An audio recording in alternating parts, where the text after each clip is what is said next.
I want to thank you all for coming to my talk this morning, and I also want to thank the organizers of Texas Camp for inviting me. I've never been to Texas before, so this is my first trip. So go Texas Camp! And I listed this as a beginner level talk, and I really still consider myself to be a beginner at accessibility in a lot of ways. It's a very broad field, and it's a world that I don't really live in myself. I have to pretend to be in there in order to do testing and stuff, so I still have a lot to learn, but it's something I've gotten really super excited about, and so I just want to hope that I can share some of the stuff that I've learned with some other people who are going on that journey. I'm also going to assume that there's probably some other people in the room who do know more about this than I do, so if we have time for questions at the end, I'm going to hope that you can be resources. And because I get excited about this, I kept putting more stuff in my presentation. And so I'm going to talk really fast because then I had to take a bunch of stuff out. So just like hang on. And I have actually at the end a little QR code on a screen that I have a page of resources with a lot of links to some of the resources, because one of my focuses, I did a clinic a couple weeks ago where the object was everyone was going to audit a website with these tools. So I kind of made a version of that, and a lot of the links are on there that I can share at the end. So don't worry if a lot of it is going to be kind of high level. So here we go. So since it is a beginner level talk, I always felt like there was a secret club that I wasn't a part of because I didn't know what this A11Y thing was, or how do you say it, or what does it mean. So finally I Googled it, which was brilliant. Actually I got this from Wikipedia, but it's the 11 is the letters between A and Y. So now you're all in the club, you know the secret handshake, and that's what it means. So I just want to hit on a few topics today, and this is just kind of a roadmap of where we're going. I'm going to just really briefly about what is accessibility and why it matters. We're going to hit on the legal landscape and how it connects with the WCAG standards. Some of the differences between Section 508 and the ADA in terms of their treatment of accessibility, and a quick introduction of the layers of guidance in the WCAG 2.0 framework. We'll take a look at what's on the horizon with WCAG 2.1 just very briefly. It's scheduled for release real soon, I'm thinking. And a little bit about what's an accessibility statement, how could you create one, why would you? And then hit some strategies and tools for actually doing accessibility evaluation. So the term web accessibility, it refers to basically practices that remove barriers to interacting with websites. And these barriers can exist for a variety of either permanent or temporary reasons. And it's not just vision impairment, although that tends to get a lot of attention. It also includes impairment to hearing, cognitive functions, and motor skills. And so obviously for each of these different categories, you're going to be facing different barriers. For visual barriers, you'll run into things like images without alternative text or insufficient contrast. Hearing impaired users are going to require more visual cues. If you have hand tremors or don't have the use of your hands, you have a whole host of barriers that can be reduced by accessible design and building websites. And then measures for addressing cognitive impairments is something that's really getting a lot more attention, and it's one of the focus areas of WCAG 2.1. And improving that area is something that really improves usability for all of us. And I just want to say none of us is getting any younger. So there's a lot of overlap in that area. So there's a lot of potential barriers for a whole lot of different people. So it seems like it would be really nice to maybe build a web in such a way that takes this all into consideration. And it is nice, and I know we're all nice people, but it's also the law. And so that's really another big reason why accessibility matters. Before I get into laws and standards, I just want to hit some of the big acronyms so that everyone's all on the same page. The W3C is a technical body that develops open source standards, like things like HTML, CSS. They're basically a bunch of nerds like us. W3C launched the Web Accessibility Initiative in 1997 in an effort to improve accessibility of the web, and they have a number of subgroups and working groups within that initiative. And WCAG is the name for the set of guidelines that specifically talks about how to make web content more accessible. So, laws and standards. There are laws which are enforceable, and there are standards which are not technically enforceable. So if somebody's going to like throw the book at you because your site is not accessible, they're going to throw Section 508 because that is where the law is codified. So it's binding, it's enforceable, it tells us what the government means when they use the word accessible. Now Section 508 is an amendment to the Rehabilitation Act of 1973 because obviously the web was not a thing in 1973. Section 508 was passed in 1998 and they took effect in December 2000. So, and arguably the web was a thing by then, and I just, out of curiosity, like was saying, what was the web doing in there? So I found a timeline that indicated that 20% of Americans are getting their news from the internet at least once a week in 1998, and 41% of adults are using the internet in 1999, and the weather is the most popular online news interaction. So that's kind of where the web was at that point in time. More recently, Section 508 was updated in 2017. It took effect in January of this year, and this is often, if you see people talking about the refresh, this is what they're talking about. There were standards within Section 508 prior to the refresh, but they lacked some clarity and were not particularly aging very gracefully. Okay, so standards are not enforceable, but they're still pretty important because the W3C, being an international technical body, they have a lot of credibility and a lot of technical knowledge. So their framework is organized into layers of guidance that came in with the WCAG 2.0.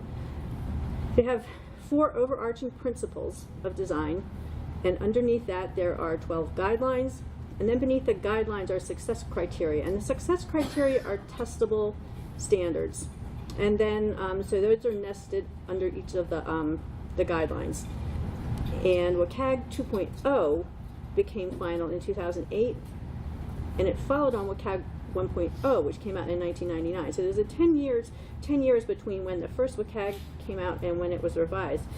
And it wasn't a quiet 10 years. The beginnings of WCAG 2.0 started very soon after WCAG 1.0 came out. There was immediately seen a need for changes. There was just tons of calls for comments and revisions that went into it. So a lot of work happened to get the WCAG 2 standards to where they came out. So again, ideally, if laws are enforceable, they would be based on standards that are clear and testable. So that's where this nice technical standard of the WCAG 2.0 comes in. And a key point of the 2017 refresh is that it incorporated by reference WCAG 2.0. There's a few tiny exceptions, but pretty much the whole thing. And so one of the reasons why it incorporated WCAG was because it provided standards that are testable and clear. Section 508 requires compliance at level A and AA, and I didn't talk about conformance standards yet, but we will get there. So those requirements were in effect as of January of this year. Another one of the priorities was to make sure that the new standards were going to be in keeping with what the rest of the world was doing, because once this country cared about that. Okay, so what?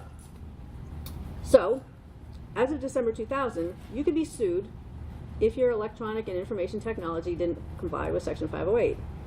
And so, as of January 2018, it became a lot easier to demonstrate whether a site is compliant or not compliant.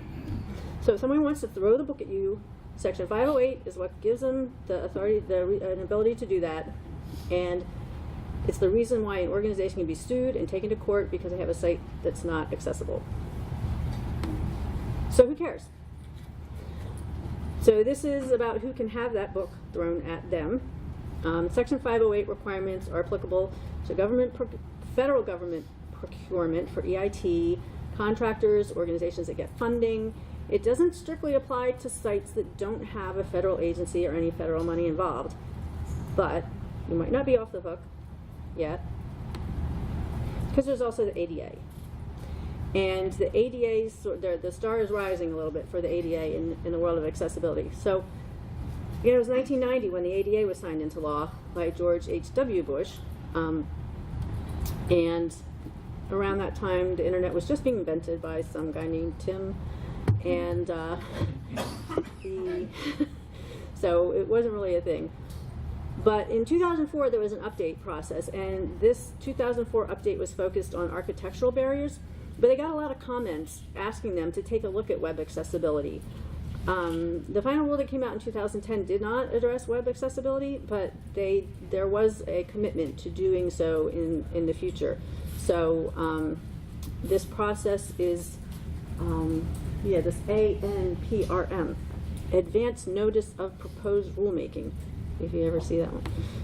So, sure enough, in July 2010, DOJ started to take on web accessibility standards, and they started addressing Title II and Title III all in one push, and that was maybe too ambitious, and they started to peel them apart, and by 2016, they were asking for additional comment. I just want to actually step back for a second and talk about the timeline for this previous process. It took a long time for them to get through this rulemaking process.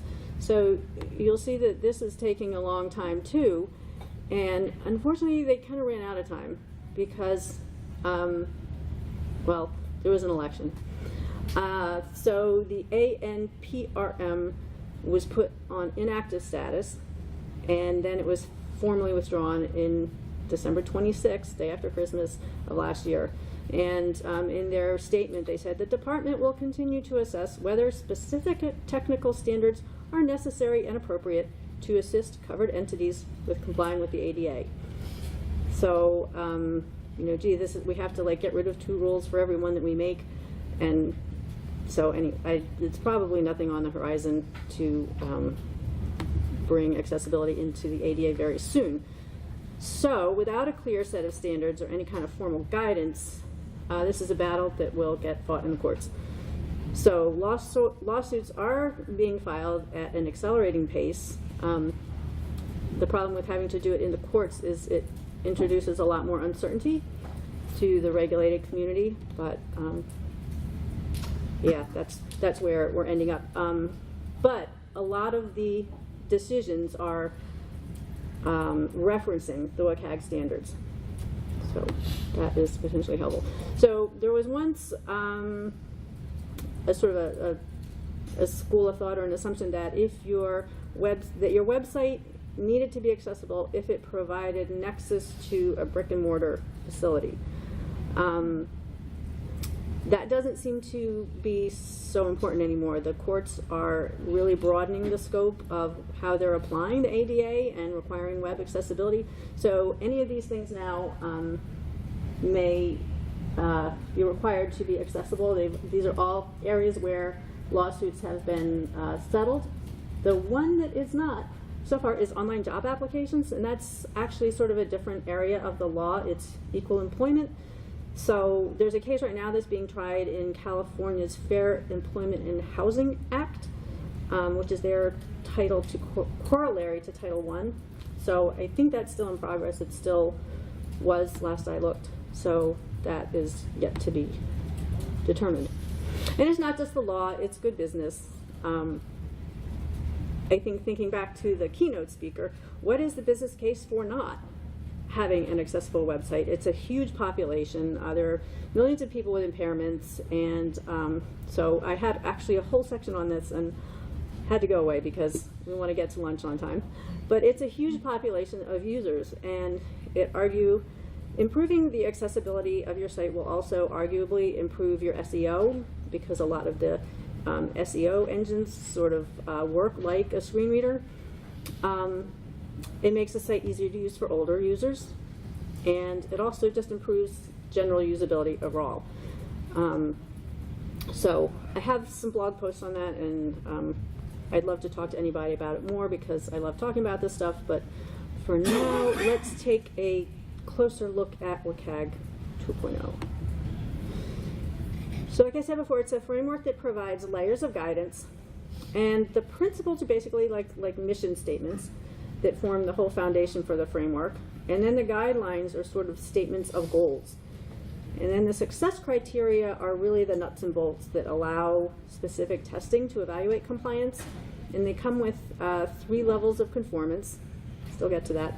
And then for each of the success criteria, there are documented techniques, and the techniques provide examples of solutions that meet the criteria, and they also document solutions that don't meet the criteria. So there's actually documented failures in the techniques area. So I'm not sure if I get to this, but okay. They took the techniques used in WCAG 1 were sort of part of the body of the rules, and they were taken out and sort of nested under the success criteria later to make them more future-proof. So, and I think I'll get to this when I go to 2.1. So conformance levels, there's 3.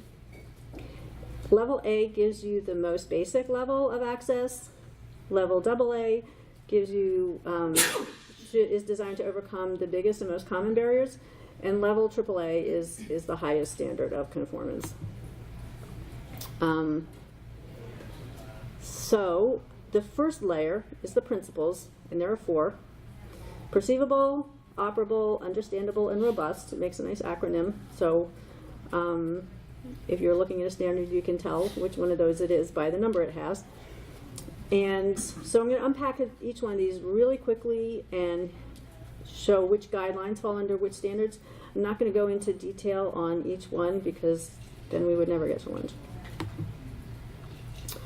So perceivable guidelines. We have to give alternatives for a user who can't use one of their senses.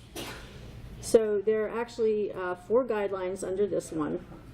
And this means these set of guidelines instruct us to provide text alternatives for images and other non-text content, to provide captions for time-based media, to support assistive technologies, make it easier for users to see and hear content. Operable. There's 4 guidelines under this one too. Don't limit user input to a mouse. Make sure the site can be navigated with a keyboard. Give users enough time to interact. And please do not cause seizures. Help users find content.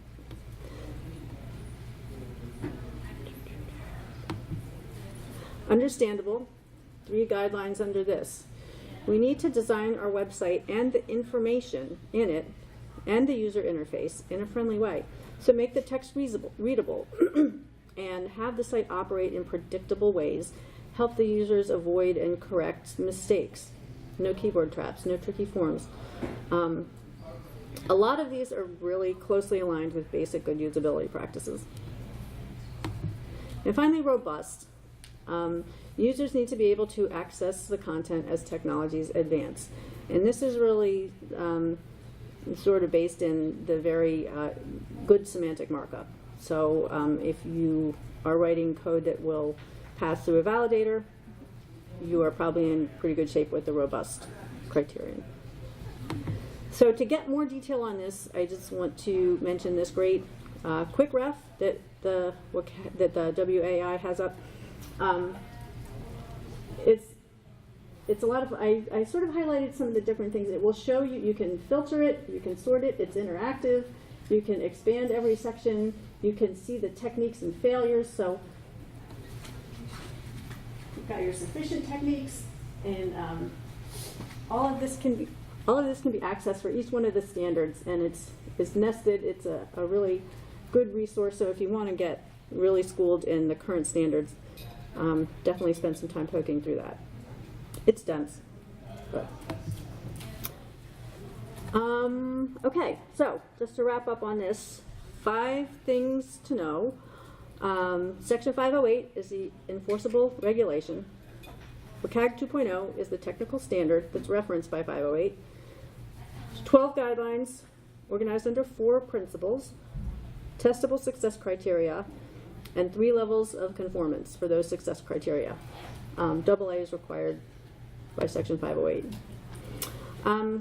Quick look at WCAG 2.1. The step from 1 to 2 was a big step, as I said before. The original WCAG was based really sort of on 2 principles: ensuring graceful transformation and making content understandable and navigable. By the time they got to WCAG 2, they introduced the layers of guidance with the 4 principles made the guidelines technology agnostic by moving the techniques to be nested under the success criteria. WCAG 2.1 is a much smaller change. It's a dot. It's not going to deprecate or supersede WCAG 2.0. So there's also another more comprehensive new version that's in the early stages, and that effort is going to improve accessibility for technologies beyond the web. So 2.1 is going to fill in some gaps in three main areas: cognitive, low vision, and mobile. And it's going to bring in new standards at all three levels. So I'm going to kind of fly through this really quickly too. In the cognitive focus, they have 2 in the perceivable guideline. And this is going to make it easier for people to complete forms. Let's see if I can do this. Operable, timeouts. Let users know if there's going to be a time limit before they lose data. And let people turn off unnecessary motion effects. It's been interesting reading people's experiences on the web, and like people can be given migraines. People can spend days under a pillow just from loading a web page. And people can be very disoriented by some of the parallax and stuff. So it's pretty intense to read some of these experiences, and yeah, these are going to be really important. Status messages let users know about change in content if there's not a change in focus. Reflow. We want to be able to let people magnify a lot without horizontal scrolling. Having to magnify your text to read it anyhow is really challenging. If you add in needing to scroll at the same time, it's brutal. Contrast now only applies to text elements, but it will now apply to non-text elements, like form controls, those little check boxes that are so light you can hardly see them. Text spacing, so you're going to be able to allow users to change that. And content on hover focus. It has to be dismissible, hoverable, and persistent.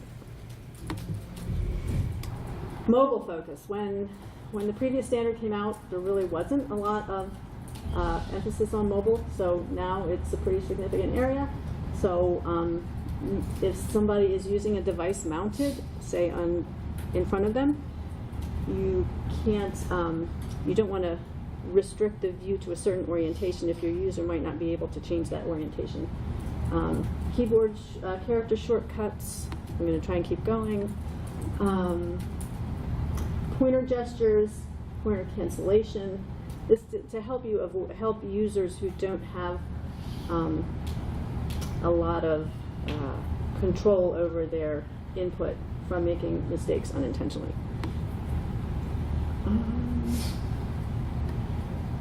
Label and name, motion actuation. Again, I have a link in my resource to the current editor's draft, which is dated, I think, the 30th of May. So it's a very active document, and you can follow along.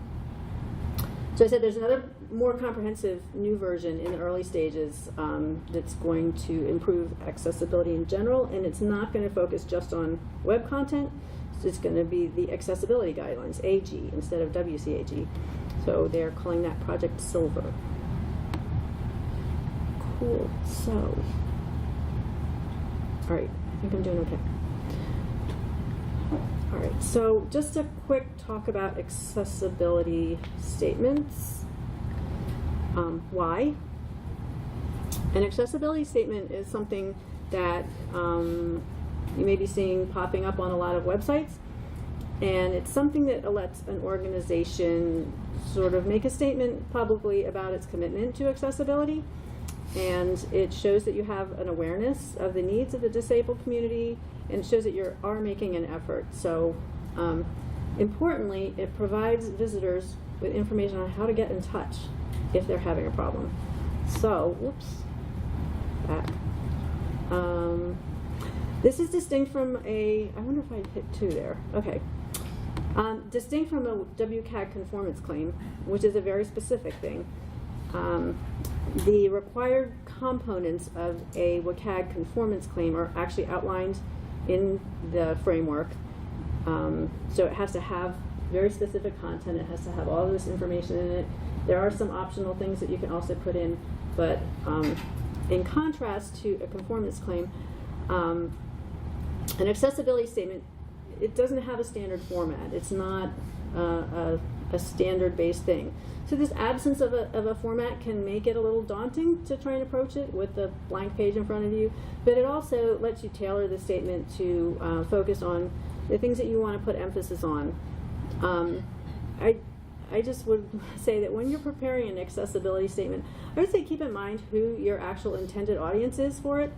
The primary audience that you're targeting with your accessibility statement is someone with a disability who's not able to accomplish what they set out to do.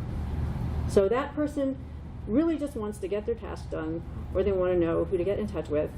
Some additional information about your efforts and things that you're aware of and not aware of are great.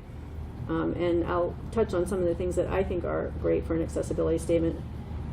That's probably not when they want to start learning about how to use a screen reader, or where to find the WCAG standards. I've seen some that are just so long, and all that's fine, but just don't make your users find it. Find the information they want buried in that extra stuff. So what I think an accessibility statement should look like. You want to provide a succinct statement of your intent, set your benchmark, let people know what standard you're trying to achieve, and list the measures that you have taken to achieve that commitment. So that's a little bit in line with what the conformance claim requires, but in a little less structure. Be transparent. So list any areas that you have identified for improvement. Provide alternatives. So if it's applicable, you want to provide visitors with information about how they can access services that are not yet fully available on your website. So if they need to contact a human being by phone to do something because your website doesn't let them do that online because of a barrier on your site, you need to let them know that they can do that by contacting a human. And if there's a fee for doing that via human normally, you should not charge that fee. You should let people know that you will not charge that fee if they are getting in touch because they faced a barrier on your website. Importantly, invite feedback. Let your visitors know that you welcome their feedback and that you want to hear from them if they encounter difficulties. Hopefully they will contact you instead of their attorney. So definitely keep that door open. So it has benefits for many stakeholders. For the site owner, you can identify the easy problems that you can solve quickly during your audit. For sites with disabilities, hopefully they'll have fewer problems to start with, and hopefully everyone will benefit from the improvements in the overall user experience that will benefit from improving your website. So everybody wins. Tools and tips.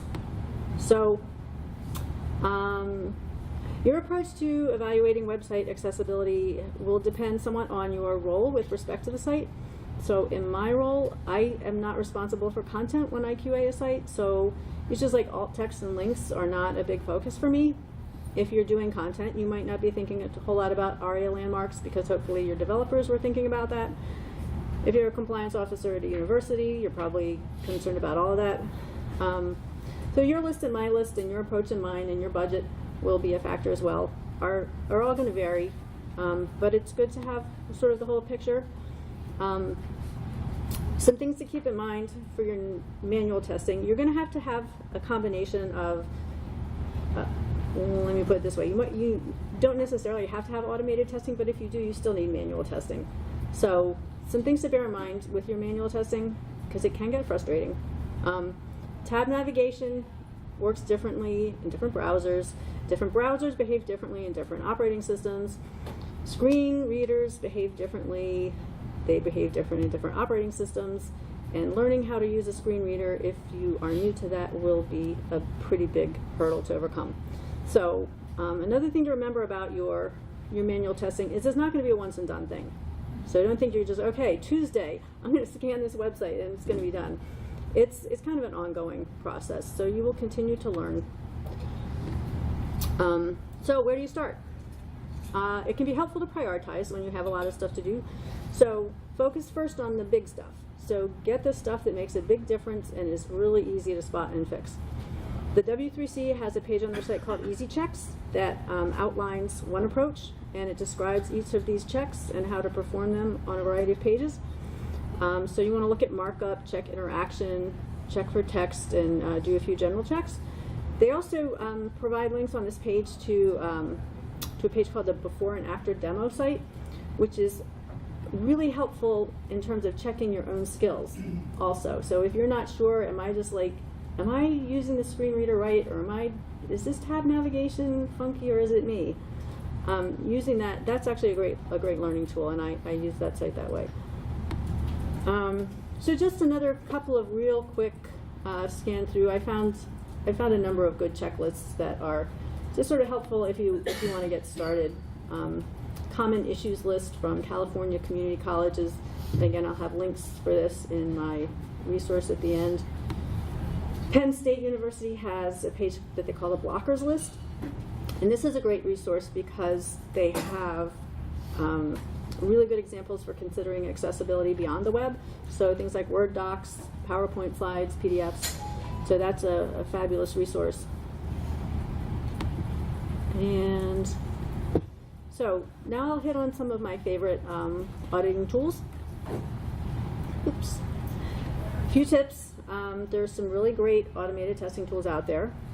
Some will crawl every page on your site and give it a score. That's fabulous if you have a huge site. We also have some small nonprofits that we work with that have a dozen pages. So you can hit all of that. If you're doing template-based development, and you might have 8 or 10 page templates, and most of your content is going to come off of that, if you hit all of your templates, that will put you in a pretty good place. Even if you have the best automated testing service, you're going to still need a human being to make some judgments and set priorities. So this is an example that at the bottom of the page that would pass some automated tests because there's alt text. It's useless, but there is alt text. So a lot of tools will just flag the presence of content that requires a human being to evaluate it. Getting back to the W3C tools, they have this list, and a lot of my favorites have come off of this list.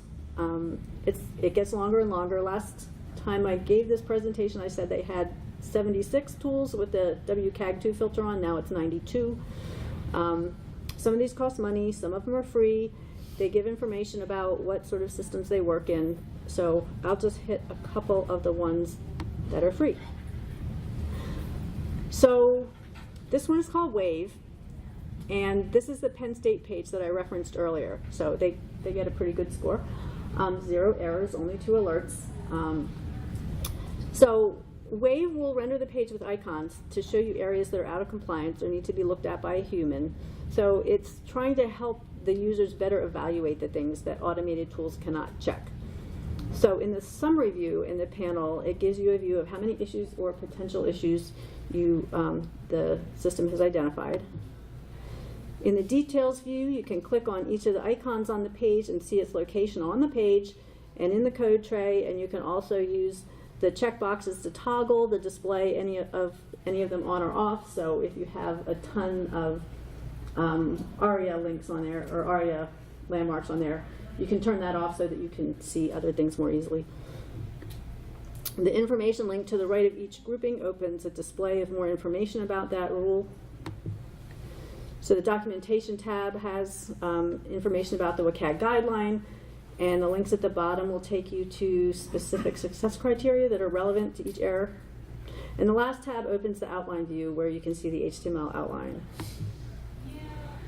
And then above that panel is a selector where you can turn off the style sheet for your page, which is handy for getting a stripped down view of the DOM, which is the way a screen reader will see it. And then the third option is the contrast checker, which will reveal your site contrast issues. Another tool that I found that I love, that I found it from the W3C list, is developed by University of Illinois. And this one's different. It's not just a browser extension. It doesn't run in the browser. It'll analyze a group of pages. So there's a very basic no-frills interface for entering your starting URL and some specifications for the evaluation. And when you can choose the depth of analysis to just be top-level pages or go deeper. And you can do just 5 pages or up to 25. It'll take longer if you choose 25, so if you're trying to just maybe follow up on some stuff, you might only want to choose 5. So after you click the start, it'll tell you it's processing for a minute, and then when it's done, it will give you these links.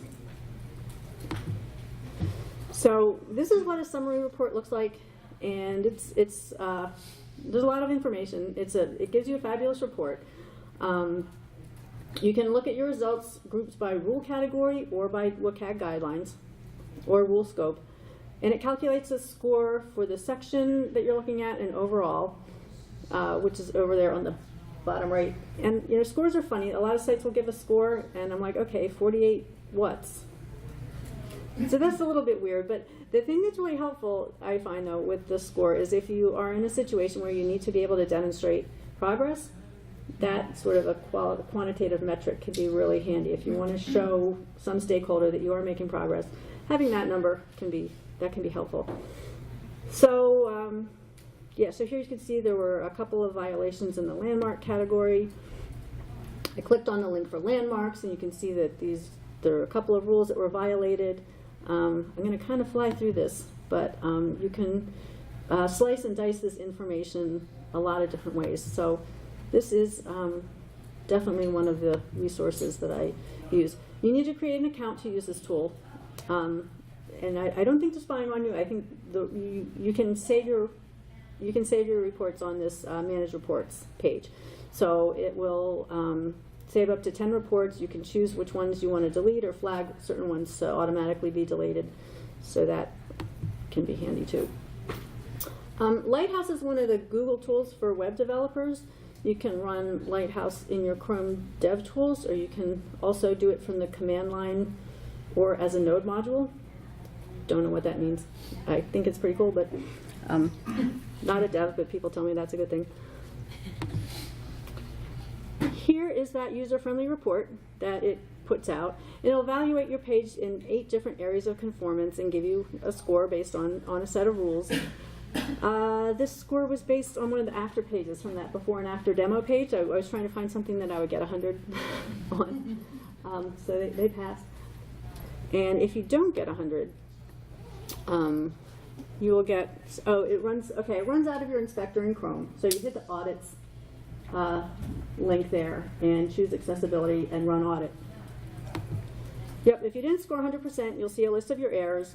And then for each item in that overall list, there's sort of a generalized statement, and then there's a little disclosure triangle that's going to reveal each instance of your violation.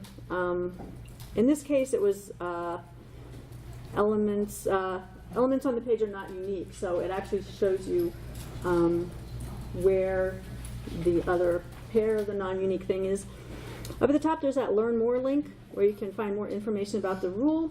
And I always assumed for a long time that was going to go to the WCAG site, but it doesn't, actually. It goes to the ACTS Accessibility Rules Engine, which is like this really great thing that somehow I had missed. So it gives you all of this information about the rules, the description, the algorithm used to test it, why it matters. So if you're having to put together a report for stakeholders again, this is great copy-paste material. The main difference I found between Lighthouse and the tool developed by DQ Systems is that the DQ Systems tool uses a more current version of this engine, and this is the ACTS extension. It is developed by the DQ, the company that creates the rules engine. So it's an extension that you can download. It's a little bit similar. Once you download it, you'll get a little link in your inspector tools. And sort of similar, and I think it's really a matter of what makes you more comfortable or how you like to see the information presented. I really like this visually a lot more, and then when I had to write a report, I just found the other one just gave me the information in an easier way to digest. So you're going to have to try a bunch of things and then move around a little bit, because some tools have different strengths, and the strengths may differ depending on the situation you're in. I find that by displaying one thing at a time, this interface, it gives you a little more details about each thing, like the location and how to fix it. And again, you can get a link to the code. And then this is something from Khan Academy, the accessibility bookmarklet. This isn't something I have a lot of experience with, but it will give you the results in a dashboard, or you can download the files. I think I just wanted to give in my clinic something that people could use in basically any browser. So a couple different tools. We did not actually look at all of these. Okay, we did, yep. So yeah, there's no best solution. You need to find what works for you and try new tools from time to time. Quick run through color contrast tools, because this is one of the most fun things. One of the areas you're going to find a lot is insufficient contrast. So I found that tools that are specifically designed to evaluate contrast are better than the things within the general page scanners. So this is one called Color Contrast Checker. It lets you enter a combination in a hexadecimal, and you can select from a little color wheel that pops up from that little grid next to the entry panel. You can also pull in colors from an image on your screen, but below the text, the compliance status of that combination is indicated. And if you use the color wheel, your status will change as you move around. So this is, and then you can save each result to a PDF. Here's the color wheel. You can save your results in a list at the bottom and then export it as a PDF. So if you're trying to communicate to your client why the colors in their branding guide aren't going to pass the compliance, it's good to be able to send them something that is, nicely packaged like that, and also offer perhaps some alternatives. Allyrocks Color Palette, and this is an instance where we did have a client who had this beautiful color palette that it just didn't work.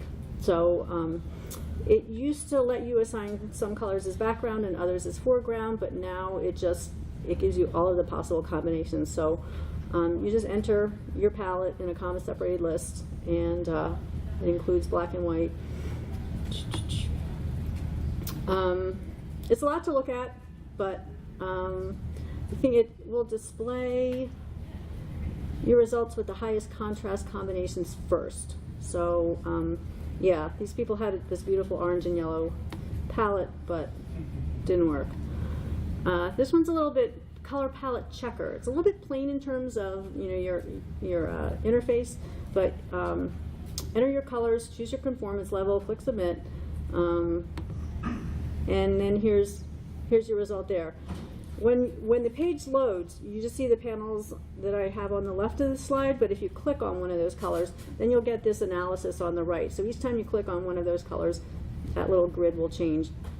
So the color that you select is going to be your text color, and it's shown against all of the other colors' backgrounds, and it also shows it in inverted mode. Accessible Palette Builder. This is great if you actually get to create a palette from scratch.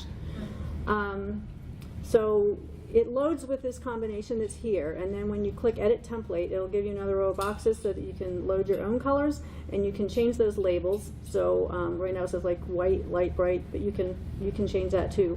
So you can put together a really nice package, if you're trying to, again, recommend a combination that is going to pass. Let's see. So yeah, if you're working with someone's brand guideline, this can be a pretty concise way of showing where the challenges are going to be, because the combinations that are not accessible just don't even load. So this was our client's color palette, and you can see the oranges and yellows just weren't good. Oh yeah, this is fun. When you change the palette, the little favicon in your browser tab changes too, and it gives you like a miniature palette. And what's cool about this, if you're opening it in a bunch of different browser tabs, you can easily pick which tab has which combination. Tanaguru Contrast Finder. This one is a lot of fun because it will it will give you combinations that are similar to what you have entered. So this is another example from a client that we had. The combination at the top actually is not compliant, which really surprised me. But you can compare the suggestions to the original combination, and you can see that it gave a number of suggestions that I think we probably could have just slid them in and they wouldn't have noticed, but we didn't do that. Color contrast ratio calculator is just one other thing that I brought up. I didn't love the tool, but I love this color strip that they have. It can be really disheartening to have all of your color choices getting rejected by the analyzers, and moving sliders up and down, you just get like these grays and browns. But this is a great type for kind of coming up with some starting points, and it's a good illustration of the fact that if you really like bright colors for backgrounds, you're going to have to think about dark text. No surprise, but you're not going to do well with the bright yellows and golds and white text over it. But this demonstrates easily like where you can start from. Okay, so just because you can doesn't mean you should. Just thought I'd throw that in there because the web used to look like this. I remember when it did. Okay, so 5 different tools for looking at color contrast. Again, no best solution.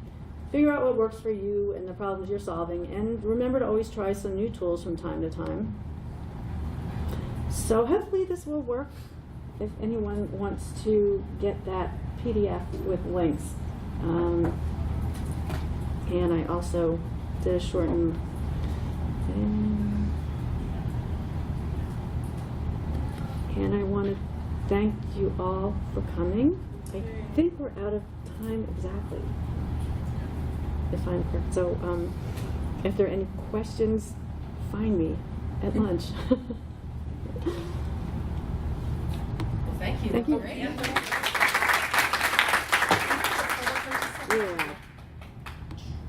Thank you. Cool.